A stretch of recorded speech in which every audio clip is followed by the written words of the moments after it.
Hey, I have a really simple message for you today, and I'm going to back this up with some experience from my own life. And this is it. Do not give votes to people in your life who do not deserve a voice. My name is Tammy Dunnett, your communication coach, and in today's video, I'm going to be sharing with you some of my personal insights and ahas over the years, which I hate to say came late in life. And I want to save you and shortcut your experience to getting into a successful mindset and to achieving the goals you want to achieve, not the goals somebody else thinks you should. So for me, this starts way back in grade 10, actually. I recall back to school, and our math teacher gave us a threshold knowledge test, to which I absolutely bombed. I mean, come on, summer. Who's thinking about math? But not only did I bomb it and expect to bomb it, he read back the marks to everybody in the class as he handed everyone's test back, not just mine. And what I remember was mine was around the 30% mark, so super low, super embarrassing. And of course, the guy I had a crush on was sitting right there, and I thought, well, there goes any chance of having a date this year. So for the remainder of that year, I felt super dumb. I let him have a vote in my life about how smart I am and what I'm capable of doing. And as a result of that, I thought I wasn't going to be good in science. So I never took chemistry and physics in high school. I was afraid. In grade 11, however, my math teacher, Mr. Smith, by the way, shout out to Barhead Lauren Jenkins High School. Mr. Smith, you were an amazing teacher.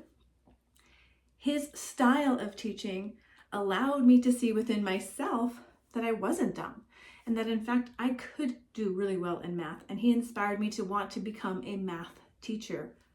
Wow, hey, how important is it? How important is it to have people at your table that actually inspire you and uplift you and actually can create possibility and opportunity for you that you didn't even know was possible for you? Now, there's many other experiences in my life where this philosophy of having somebody take a vote in my life that didn't deserve a voice is very much prominent. So today, I invite you to look at the people who are on your RSVP list. Who is always sitting at the table with you? Who is your committee of people that you go to for guidance and advice, and who's really heavily influencing the decisions that you make about your life, your career, and your happiness? Sit down and take some time to define what success means and where you learned how to measure success in your life.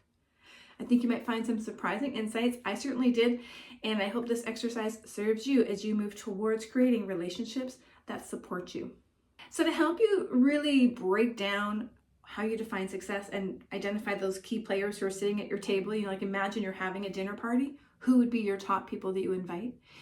If those people on that list are not the ones that you truly want, but you feel obligated to, it might be time to revisit this list. But here's some questions to help you work through this process. Number 1, how do you define success?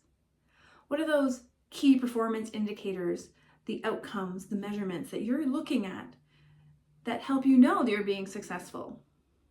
Really spend some time digging into that question. And when you think you have the answer, go a few layers deeper and say, now, why is that important to me?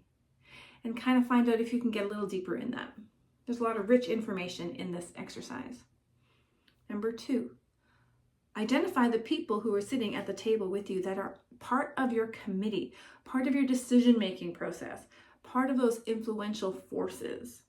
Identify who they are and the value that they bring or the value that they take. And number 3, identify who would you like to be a part of your committee.